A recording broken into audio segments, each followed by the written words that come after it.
Hey everyone, welcome back. हाजिर हूँ आपके लिए लेकर एक brilliant Korean horror murder mystery movie की एक्सप्लेनेशन जिसका नाम है डेथ बेल। ये फिल्म साल 2008 में रिलीज़ हुई थी एंड इस साउथ कोरिया की one of the best horror films में से एक है।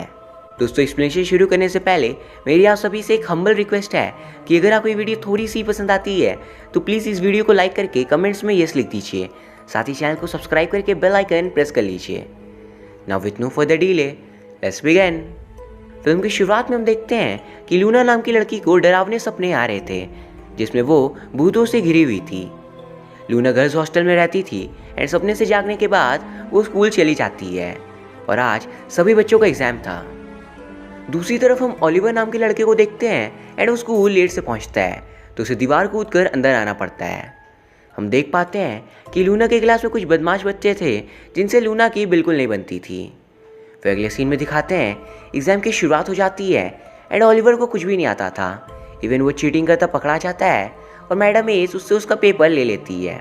दूसरी तरफ लूना के क्लास में जेम्स नाम के लड़के को उसके पेपर में एक अनजान आकृति दिखती है और ये देख वो इतना डर जाता है कि वो कांपने लगता है। तभी सर विलियम आकर देखते हैं तो जेम्स के हाथ पे चोट के निशान बन गए थे। विलियम पूछते हैं ये कैसे हुआ। जेम्स बताता है मैंने ये नहीं किया, ये उस लड़की ने किया है, पक्का उसी ने। और ये कहकर वो अजीब तरीके से हंसने लगता है। फिर टाइम अप होने के बाद बेल बज जाती है। उसके तुरंत बाद ही एक गाना बजने लगता है कि स्कूल में सिर्फ एग्जाम्स ही होते रहते हैं, कभी कुछ और भी करवा दिया करो। और ये गाना बजाने का काम था ओलिवर का। वही एक स्टूडेंट था जो स्कूल में ऐसी ट्रिक्स परफॉर्म करता रहता था। फिर सर डेविड जाकर उस पर गुस्सा करते हैं तो सर विलियम उन्हें रोकते हैं और कहते हैं मारो मत, इसे मैं समझा दूंगा। फिर अगले सीन में दिखाते हैं सारे टीचर्स की मीटिंग होती है प्रिंसिपल के साथ, जहाँ प्रिंसिपल उन्हें बताते हैं कि अगले हफ्ते दूसरे स्कूल से बच्चे यहाँ आएंगे जिनसे उनके स्कूल के बच्चों का एक बहुत बड़ा कंपटीशन होगा, तो उसके लिए हमारे स्कूल के टॉपर्स को इसी वीकेंड से ट्रेनिंग देना शुरू कर दो। फिर अगले सीन में दिखाते हैं लूना और उसकी बेस्ट फ्रेंड मून छत पे कपड़े सुखा रहे थे। तभी वहाँ पे ओलिवर आ जाता है और कहता है आज शाम को पार्टी है तो तुम दोनों क्लब आ जाना, वरना मैं तुम्हें किडनैप करके ले जाऊँगा। इस सीन को देख हम समझ पाते हैं उन सब में अच्छी दोस्ती थी। उसके बाद हम देखते हैं कि स्क्रीन पे लिखा आता है 23 मई और डे बिफोर स्पेशल क्लास, मतलब अगले दिन यानी 24 मई से उन सब की स्पेशल क्लास की शुरुआत होगी। दूसरी तरफ स्कूल पे सारे बच्चे देखते हैं कि रिजल्ट निकल चुके हैं एंड जेम्स को रिजल्ट स्क्रीन में जिन नाम की लड़की का नाम दिखता है। फिर उसे दोबारा कुछ फील होने लगता है एंड तभी उसे लूना के फेस पे वो आकृति दोबारा से दिखती है एंड जेम्स लूना को मारने की कोशिश करता है, लेकिन वहाँ खड़े बाकी बच्चे उसे बचा लेते हैं। फिर ये बात टीचर को बताई जाती है एंड ये बिहेवियर देखकर जेम्स को एम्बुलेंस वाले लेकर चले जाते हैं। फिर मैडम एस जेम्स की मदर को फ़ोन करती है कि जेम्स की कंडीशन बिल्कुल ठीक नहीं है, इसलिए वो लोग उसे हॉस्पिटलाइज करवा रहे हैं। लेकिन उसकी मदर उससे रिक्वेस्ट करती है कि दूसरे स्कूल के विजिट तक उनके बच्चे को स्कूल में ही रहने दिया जाए। फिर अगले सीन में दिखाते हैं रात हो चुकी थी एंड सिक्योरिटी गार्ड पहरा दे रहा था, लेकिन लूना और मून किसी तरह छिपते छिपाते पार्टी के लिए निकल पड़ती हैं और वो क्लब पहुंचकर बहुत ज़्यादा मज़े करते हैं। दूसरी तरफ सिक्योरिटी गार्ड को जेम्स दिखता है और वो एक अंधेरे जगह पे बैठा था। गार्ड उससे पूछता है कि तुम इतनी देर रात गए यहाँ क्या कर रहे हो। पर तभी अचानक जेम्स को साइड में एक अनजान आकृति दिखती है और वो वहाँ से तेज़ी से भाग जाता है। फिर अगले सीन में दिखाते हैं Saturday May 24 start of the special class, मतलब आज से स्पेशल क्लास की शुरुआत होगी। सारे बच्चे अपनी अपनी क्लास में बैठे थे एंड सर विलियम आकर उनसे कहते हैं तुम सबको प्राउड होना चाहिए क्योंकि सिर्फ एलीट स्टूडेंट्स ही यहाँ पर बैठे हैं। पर उन सभी स्टूडेंट्स में से एक लड़की यहाँ नहीं आई थी जिसका नाम था किमसू। वो लोग सोचते हैं आखिर इतने इंपॉर्टेंट दिन किमसू एब्सेंट कैसे हो सकती है। फिर दिखाते हैं डॉन नाम का लड़का अपने क्लास की ओर जा रहा था, तभी उसे एक आवाज़ सुनाई देती है। उस आवाज़ का पीछा कर वॉशरूम में पहुँचता है एंड तभी वहाँ कोई उसके पैर को खींच लेता है। वो चिल्लाता रह जाता है लेकिन वो खुद को बचा नहीं पाता। फिर दिखाते हैं सारे बच्चों की स्पेशल क्लास शुरू हो गई थी जो कि इंग्लिश में होती है, क्योंकि बाहर के स्कूल के बच्चों से कंपटीशन इंग्लिश में होने वाला था। मैडम एस एक टीवी ऑन करती है डीवीडी लगाकर एंड क्लास चल रही होती है कि तभी टीवी में कुछ प्रॉब्लम आती है एंड सभी लोग देख पाते हैं किमसू को, यानी कि वो स्टूडेंट जो आज की स्पेशल क्लास में एब्सेंट थी। हम देख पाते हैं वो एक क्लास में बंद होती है एंड वो चिल्ला रही थी कि मुझे बचाओ, किसी ने मुझे यहाँ पकड़ रखा है। ये देख सारे लोग हैरान हो जाते हैं एंड अचानक से फ़ोन का नेटवर्क भी चला जाता है। फिर स्क्रीन से एक अनजान आवाज़ आती है कि अब होगा तुम लोग का असली एग्ज़ाम। मैं कुछ सवाल करूँगा और तुम्हें सही समय पे उनका जवाब देना पड़ेगा। अगर नहीं दे पाया तो एक एक करके तुम सभी मारे जाओगे और शुरुआत होगी किमसू से। और हाँ, अगर किसी ने भी स्कूल से बाहर भागने की कोशिश की तो वो मारा जाएगा, तो कोई भी भागने की कोशिश मत करना। ये देख सभी स्टूडेंट्स बहुत ज़्यादा घबरा जाते हैं, बट सर डेविड को लगता है ये कोई प्रैंक कर रहा है उनके साथ। तो स्कूल के सारे लैंडलाइंस भी काम करना बंद कर देते हैं और किसी के भी फ़ोन पे सिग्नल नहीं आ रहा था, मानो जैसे ये किसी रूह का काम हो। फिर अगले सीन में हम देखते हैं सर डेविड को ओलिवर पे शक था और वो उसे मारने लगते हैं कि उसी ने ये सब किया है, क्योंकि वो इकलौता बंदा था जो ऐसे अजीब काम करता रहता था। पर ओलिवर कहता है मेरे इन सब में कोई हाथ नहीं है। पर टीचर डेविड इस बात को नहीं मानते, लेकिन ओलिवर को सर विलियम और बाकी स्टूडेंट्स बचा लेते हैं कि वो ऐसा कुछ भी नहीं कर सकता। फिर तभी सब देखते हैं कि किमसू के बॉक्स में पानी भरना शुरू हो गया था और कुछ ही देर में वो मारी जाती है और उसे बचाने के लिए वो लोग कुछ भी नहीं कर पाते हैं। एंड अब समय हो रहा था 10:44 AM। टीचर डेविड कहते हैं मैं बाहर जाऊंगा और टेलीफोन बूथ से पुलिस को कॉल करूंगा। पर मैडम इस उन्हें रोकती है कि टीवी पे जो आवाज़ आई थी उसके अकॉर्डिंग जो भी बाहर निकलेगा वो मारा जाएगा। पर डेविड उनकी बात को नहीं मानता और वो बाहर की ओर निकल पड़ता है। उसे देख बाकी बच्चे भी कहते हैं हम भी जाएंगे, यहाँ रुककर मरना नहीं है हमें। बट टीचर विलियम और मैडम इस उन्हें रोकने की कोशिश करते हैं, लेकिन उनसे वो लोग नहीं रुकते और तेज़ी से वो सारे नीचे की ओर भागते हैं। पर नीचे पहुंचकर वो लोग देखते हैं कि सर डेविड को किसी ने बेरहमी से मार दिया और उससे ये प्रूफ हो जाता है कि अगर कोई भी बाहर गया तो उसकी भी मौत हो जाएगी। एंड ये देख सभी लोग डर जाते हैं और कोई भी फिर बाहर नहीं जाता। तभी दोबारा से अनाउंसमेंट होती है और उन्हें एक दूसरा टास्क दिया जाता है कि उन सब लोगों को ऑडिटोरियम जाना है, उन्हें वहाँ पे सिन और ग्रीड मतलब गुनाह और लालच से रिलेटेड चाइनीज़ वर्ड्स ढूंढना होगा। अगर इस काम में वो लोग फेल हुए तो एक और की मौत होगी। ये सुन सारे लोग ऑडिटोरियम की ओर निकल पड़ते हैं। दूसरी तरफ हम डॉन नाम के स्टूडेंट को देख पाते हैं जो वॉशरूम से गायब हुआ था। उसे बहुत ही बुरी तरीके से टॉर्चर किया जा रहा था। ऐसे स्टूडेंट जितनी जल्दी आंसर ढूंढेंगे उतनी जल्दी डॉन बचेगा, वरना वो मारा जाएगा। फिर दिखाते हैं सर विलियम और लूना को एक क्लू मिलता है और वो सबको ये बात बताते हैं और फिर वो सारे मिलकर वर्ड्स को ढूंढने लगते हैं। एंड उन्होंने लगभग वर्ड्स को कंप्लीट कर लिया था। बट तभी अचानक टाइम ख़त्म हो जाता है एंड डॉन की लाश उनके सामने गिरती है और अब समय था 1:40 PM। लाश को देखकर सभी की हालत ख़राब हो चुकी थी एंड तभी उन्हें पता चलता है एक और स्टूडेंट गायब हो चुका है एंड उसका नाम है जेई। ये सुनकर मून बहुत डर गई थी, पर लूना उसे हिम्मत देती है और फिर वो ऑडिटोरियम से बाहर की ओर जाती है कुछ पता लगाने। उसके पीछे ओलिवर भी आ जाता है ताकि लूना पे कोई खतरा है तो वो उसे बचा सके। फिर हम देख पाते हैं लूना रिकॉर्ड रूम में जाती है और कंप्यूटर स्क्रीन को ओपन करती है और उसमें एक लिस्ट को देख वो ओलिवर को बताती है कि मुझे जो लग रहा था वो सच है। मर्डर्स जो हो रहे हैं वो टॉपर रैंक के हिसाब से हो रहे हैं। जिस बच्चे की रैंक फर्स्ट आई थी वो थी किमसू और वो सबसे पहले मारी गई। सेकेंड था डॉन और उसकी लाश अभी मिली और अब गायब है जेई। मतलब सारे बच्चों को उनके एग्जाम्स में रैंक के अनुसार मारा जा रहा है।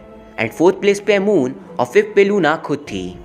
दूसरी तरफ ऑडिटोरियम में सिचुएशन को देख कुछ बच्चे प्लान करते हैं कि वो लोग हॉस्टल वाले बिल्डिंग पे जाकर छिप जाएंगे और फिर वो सारे बच्चे टीचर से वॉशरूम जाने का परमिशन मांगकर वहाँ से भाग जाते हैं एंड उनके साथ मून भी चली जाती है। फिर वो लोग जाकर मून के रूम में छिप जाते हैं और हम देखते हैं उसी बिल्डिंग पे जेम्स भी मौजूद था और वो उन सब की आवाज़ सुनकर हंसने लगता है क्योंकि उसे लग रहा था सबको जिन नाम के स्टूडेंट की घोस्ट मार रही है। पर आखिर क्यों? जिन का इनसे क्या कनेक्शन है? दूसरी तरफ लूना को ओलिवर जोर का हक कर लेता है और कहता है मैं तुम्हें ऐसे ही प्रोटेक्ट करूँगा।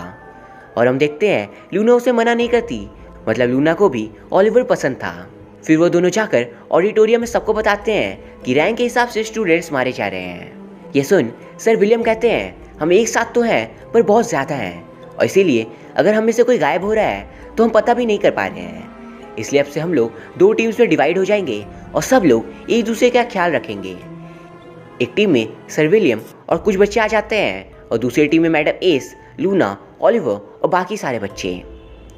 अब हम देखते हैं कि सिक्योरिटी गार्ड लैंडलाइन फ़ोन के तार को चेक कर रहा था और वो सारे तारों को किसी ने कट कर दिया था।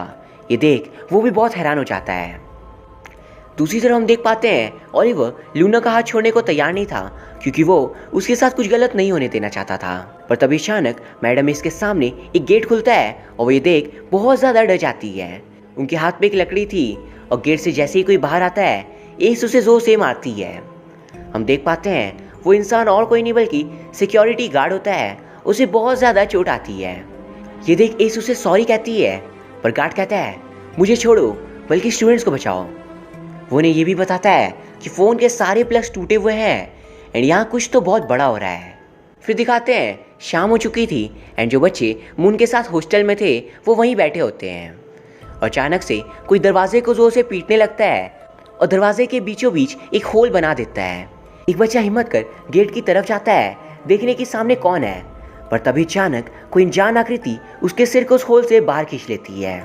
दूसरी तरफ हम देखते हैं लूना और बाकी लोग भी वहाँ पहुँचते हैं, लेकिन उनके वहाँ पहुँचते ही ऊर्जा की लाइट्स फ्लिकर करने लगती है। दोस्तों वहाँ हम देख पाते हैं कोई अनजान आकृति इन सब के साथ खेल रही है और वो आकृति शायद वही घोस्ट है जिसे जेम्स शुरुआत से देख पा रहा था। उसके बाद वो सारे बच्चे एक दूसरे से मिल जाते हैं, पर लाइट्स की कंडीशन वैसी ही थी और वो अभी फ्लिकर हो रही थी। और अचानक कुछ बच्चे चिल्लाने लगते हैं बचाओ हमें कोई खींच रहा है। बट कुछ देर में ऊर्जा की लाइट्स ठीक हो जाती है और हम देख पाते हैं कि वो बच्चा मर गया था जिसके सिर को गेट से बाहर खींचा गया था। पर बाकी बच्चे अब सेफ हैं और किसी को भी कुछ भी नहीं हुआ। लूना मून को सेफ देख बहुत खुश होती है, बट तभी अचानक वो रूह की आवाज़ आती है कि सू नाम की स्टूडेंट गायब हो चुकी है। एंड दूसरी तरफ हम देखते हैं सर विलियम स्टूडेंट के साथ एक क्लासरूम पहुंचते हैं जिसमें लाइट जल रही होती है। उसमें कंप्यूटर ऑन था और उसमें लिखा था पासवर्ड, और दूसरी तरफ एक बोर्ड था जिसमें कुछ नंबर्स और अल्फ़ाबेट्स थे। और वहाँ पे अनाउंसमेंट होता है कि नंबर्स और अल्फ़ाबेट्स को सॉल्व कर एक सेंटेंस बनाओ, वैसे इस पासवर्ड पे एंटर करो वरना एक और स्टूडेंट जेई मारा जाएगा। वो लोग इसे सॉल्व करने की बहुत ज़्यादा कोशिश करते हैं। इस बार वो लोग कामयाब होते हैं एंड पासवर्ड होता है warm spring day remember the auditorium. और वो जैसे ही पासवर्ड को एंटर करते हैं उन्हें स्ट्रेंज फिगर स्क्रीन पे दिखता है। उसे देखते ही सारे लोग डरकर क्लास से भाग जाते हैं। पर कुछ देर बाद दोनों टीम्स जो सेपरेट हुए थे अब मिल जाते हैं और वो लोग कैंटीन में जाकर छिप चुके थे। एंड अब समय था 8:40 PM और बाहर गार्डन में जे की लाश पड़ी थी जो किसी को भी नहीं मिलती। मतलब सही जवाब देने पर भी वरू ने उस बच्ची को मार दिया।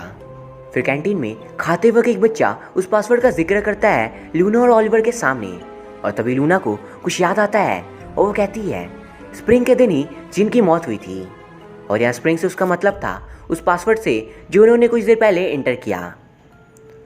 एंड दोस्तों अब हम एक फ्लैशबैक देख पाते हैं जिसमें हमें जिन के बारे में पता चलता है कि आखिर जिन कौन थी। एंड हम देख पाते हैं जिन एक बहुत ही ज़्यादा होनहार स्टूडेंट थी और वो बिना ट्यूशन के ही सेल्फ स्टडी कर हमेशा क्लास में फर्स्ट आती थी। जिन और लूना बहुत ही अच्छे दोस्त थे और वो साथ में ही हॉस्टल में रहा करते थे। जिन बहुत ही गरीब होती है इसलिए वो फर्स्ट आकर स्कॉलरशिप जीतना चाहती थी। तो एक बार रिजल्ट के टाइम वो देखती है कि उसकी रैंक 6th आई थी एंड इसका ये मतलब था कि वो स्कॉलरशिप नहीं जीत सकती। एंड ये देख वो बहुत ज़्यादा उदास हो जाती है। उसके तुरंत बाद वो सुसाइड कर लेती है। तभी एक बच्चा कहता है कि कहीं वो जिन की घोष तो नहीं जो हमसे क्वेश्चन सॉल्व करवा रही है। और वो हर एक बंदा जो टॉप 5 रैंकर्स में था वो उससे रिवेंज ले रही है क्योंकि वो खुद 6 आई थी। पर सर विलियम उन सबसे नाराज़ होते हैं और कहते हैं घोष जैसा कुछ भी नहीं होता। एंड तभी वहाँ पे वो सिक्योरिटी गार्ड भी आ जाता है। इसी तरह हम देखते हैं कि सू को वही अनजान आकृति तड़पा रही है और फिर उसे वॉशिंग मशीन में डाल देती है। यहाँ सर विलियम इन सबसे बहुत परेशान हो चुके थे और वो निकल पड़ते हैं आकृति को मारने। अगले सीन में दिखाते हैं बाकी बच्चे डरे हुए थे तो वो लोग कैंटीन से बाहर नहीं जाना चाहते थे, इसलिए अब तीसरे क्वेश्चन को सॉल्व करने मैडम एस, लूना और ओलिवर को जाना पड़ता है। इधर सर विलियम आकृति को ढूंढ रहे होते हैं ताकि उसे मार सकें। एंड इसी दौरान उन्हें बार बार ऐसा एहसास हो रहा था कि कोई तो उनके आसपास है, लेकिन उन्हें कोई नहीं दिखता। बट तभी उन पर वही आकृति हमला कर देती है। उनकी डर से हालत ख़राब हो चुकी थी, बट वो किसी तरह खुद को बचाकर वहाँ से भाग जाते हैं। दूसरी तरफ मैडम एस, लूना और ओलिवर को सर विलियम मिल जाते हैं एंड विलियम की जान में जान आती है बाकियों को देखकर। बट तभी उन्हें एक आवाज़ सुनाई देती है और वो जाकर देखते हैं तो उन्हें वॉशिंग मशीन के अंदर सू की लाश मिलती है। उसी समय वो नोटिस करते हैं कि लूना भी अचानक गायब हो गई थी। दरअसल लूना वहाँ से भागकर एक रूम में चली जाती है क्योंकि वहाँ पे उसे एक स्टूडेंट दिखती है। लेकिन वो स्टूडेंट जैसे अपनी सिर को घुमाती है तो लूना देख पाती है वो और कोई नहीं बल्कि जिन की घोस्ट थी। एंड ये देख लूना जोरों से चिल्लाती है। आवाज़ सुनकर टीचर और ओलिवर भी वहाँ जाते हैं और देखते हैं कि वहाँ पे कोई भी नहीं है। तो लूना कहती है शायद मैंने ये सब डर के कारण हेलुसिनेट किया। फिर दूसरी तरफ हम देखते हैं वो अनजान आकृति लूना की फ्रेंड मून को पकड़ लेती है। एंड द टीचर लूना और ओलिवर आपस में बात कर रहे थे और वो सोचते हैं कि वो आकृति आखिर हर बार अनाउंसमेंट कर रही है तो ज़रूर पीए रूम से बातें जुड़ी होगी और वो लोग तुरंत पीए रूम चले जाते हैं। दोस्तों यहाँ मैं आपको बता दूँ पीए रूम ऐसे रूम को कहते हैं जहाँ पे माइक्रोफोन्स और लाउड स्पीकर्स के कनेक्शन को रखा जाता है। ऐसे रूम हर एक बिल्डिंग में होता है जहाँ पे अनाउंसमेंट की ज़रूरत पड़ती है। फिर वो लोग उस रूम में जाते हैं एंड वहाँ पे उन्हें सीक्रेट पाथवे मिलता है और वो उसके अंदर जाते हैं। एंड दोस्तों अंदर उन्हें जेम्स मिलता है। जेम्स लूना को देखते ही उस पर लोहे से हमला कर देता है पर तभी ओलिवर सामने आकर लूना को बचा लेता है एंड उसकी खुद मौत हो जाती है। एंड लूना ओलिवर को देख बहुत रोती है। ये सब देखकर सर विलियम्स गुस्से में पागल हो जाते हैं और जेम्स को मार डालते हैं। तभी स्कूल पर दोबारा वो डरावनी बेल बजती है और वो लोग आवाज़ का पीछा कर एक चेंबर के पास पहुंचते हैं जहाँ पे एक पहेली लिखी थी और उस पर गेट का कोड था। विलियम एक और सवाल देख गालियाँ देने लगता है और गेट को तोड़ने की कोशिश करता है पर वो ऐसा नहीं कर पाता। तो फिर मैडम एस उस कोड को सॉल्व करती है और गेट ओपन हो जाता है। अंदर वो देखते हैं कि दूसरे बच्चों की लाश पड़ी हुई है और मून एक रस्सी से लटकी हुई है। लूना उसे देख जोर से पकड़ लेती है और विलियम रस्सी को काटने की कोशिश करते हैं लेकिन ऊंचाई बहुत ज़्यादा थी और उनके पास कोई ढंग का औजार भी नहीं था। एंड तभी अचानक मून अपने आप ऊपर खींची चली जाती है एंड ये काम उसी रूह का होता है और वह रूह मून को ज़मीन पे फेंक देती है जिससे मून की वहीं मौत हो जाती है। गुस्से में सर विलियम उस आकृति का पीछा करते हैं पर वो उन पर पीछे से हमला करती है एंड उन दोनों में बहुत लड़ाई होती है और अंत में जाकर विलियम उसे मार देते हैं। एंड दोस्तों यहाँ हम जान पाते हैं कि ये सब काम कोई आकृति नहीं बल्कि जिन की मदर कर रही थी जो जिन की मौत का बदला ले रही होती है। पर आखिर क्यों? जिन्हें तो सुसाइड किया था। तो इसका राज हमें कुछ ही देर में पता चलेगा। फिर अगले सीन में दिखाते हैं जिनकी मदर के मरते ही सब कुछ ठीक हो जाता है। एंड अब अगला दिन आता है। सुबह के 6:12 हो रहे थे एंड सारे पेरेंट्स भी स्कूल आ जाते हैं एंड स्कूल में मारे गए बच्चों की सेरेमनी रखी गई थी। वहाँ लूना को कुछ स्ट्रेंज महसूस होता है और वो वहाँ से छत की ओर जाती है जहाँ से कोई और अनजान इंसान पकड़ लेता है। दूसरी तरफ ऑडिटोरियम में अनाउंस किया जाता है ये सब का अंत अभी तक नहीं हुआ। मैं हूँ जिन का फादर। मैं पिछले 2 साल से वेट कर रहा था जिन की मौत का बदला लेने का। और फिर वो ऑडिटोरियम को लॉक कर देता है और अंदर एक पॉइजनस गैस रिलीज की जाती है। वो कहता है एक आखिरी सवाल के लिए तैयार हो जाओ।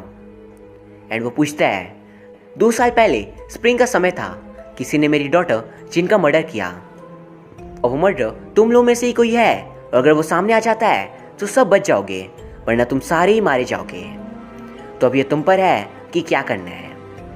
तभी दोस्तों हमें एक फ्लैशबैक दिखाई जाती है जिससे हम देखते हैं कि कुछ पेरेंट्स एक टीचर के साथ मीटिंग करते हैं और उसे घूस देते हैं ताकि वो उनके बच्चे को आगे की रैंक दे सकें। एंड दोस्तों वो टीचर और कोई नहीं बल्कि सर विलियम खुद होते हैं एंड उन्होंने उन पेरेंट्स के बच्चों को टॉप रैंक देने के बदले रिश्वत ली थी। ये सब जिन देख लेती है तो वो जाकर उनसे रिक्वेस्ट करती है कि सर जिन लोगों की रैंक आप बढ़ा रहे हो वो लोगों के पास ऑलरेडी सब कुछ है और तो और ये सब वो पेरेंट्स सिर्फ सोसाइटी में अपनी इज्जत बढ़ाने के लिए कर रहे हैं। लेकिन सर मैंने तो मेहनत की है और अपने हार्डवर्क से फर्स्ट आई हूँ और आप जानते हो कि मेरे लिए फर्स्ट रैंक कितनी इंपॉर्टेंट है क्योंकि मैं उनके जैसी अमीर नहीं हूँ एंड फर्स्ट रैंक से ही मुझे स्कॉलरशिप मिलेगी और तभी मैं आगे पढ़ पाऊँगी। तो प्लीज़ आप मेरे साथ इतना बड़ा धोखा मत करो। पर विलियम उसकी एक नहीं सुनते। इसलिए विलियम को कहती है कि वो प्रिंसिपल को ये बातें बता देगी और फिर हायर ऑफिशियल्स को भी। तो उसे रोकने के लिए विलियम के पास और कोई चारा नहीं था और वो जिनका गला घोट कर उसे वहीं मार देते हैं।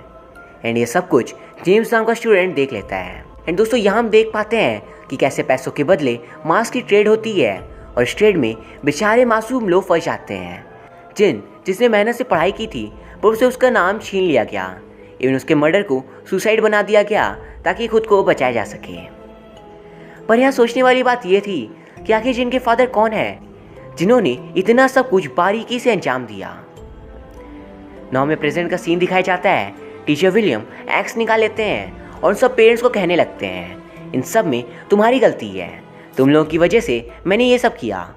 पर वो पेरेंट्स कहते हैं, तुमने उसे मारा है, हमारी कोई गलती नहीं है। विलियम पूरा पागल हो चुके थे और वो एक्स लेकर इधर उधर मारने लगते हैं। एंड दोस्तों तभी हम देखते हैं कि सिक्योरिटी गार्ड आता है और विलियम के पेट में चाकू भोंक देता है। फिर वो उसे उसी एक्स की मदद से मार देता है। एंड यहाँ हम समझ पाते हैं कि सिक्योरिटी गार्ड ही जिनके फादर थे एंड उन्होंने ही इतना सब प्लान करके अंजाम दिया।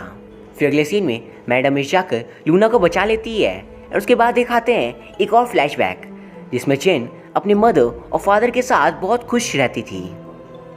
फिर जिन की मौत के बाद उसके फादर ने स्कूल ज्वाइन किया एज ए सिक्योरिटी गार्ड और वो पूरे स्कूल को 2 सालों तक समझता गए और प्लान बनाता गए ताकि वो इन सबको मारकर अपना बदला ले सके। एंड यहाँ ये फिल्म एंड हो जाती है। आई नो दोस्तों, आपके मन में काफ़ी सारे सवाल उठ सकते हैं, सो मैं एक एक करके उन सब के जवाब देता हूँ। सबसे पहले तो इस फिल्म में आखिर भूत था या नहीं? तो इसका जवाब है, फिल्म में कोई भी भूत नहीं था। बट फिर जेम्स को किसकी आकृति दिखती थी? तो दोस्तों दरअसल जेम्स ने टीचर विलियम को जिन को मारते देख लिया था और उस दिन से वो पागल सो जाता है और उस दिन के बाद उसे जिन की रूह हर जगह दिखने लगती है।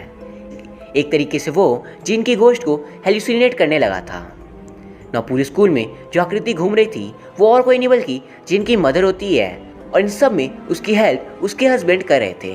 जो मर्डर्स हो रहे थे वो सब जिनके फादर और मदर ने मिलकर परफॉर्म किया था।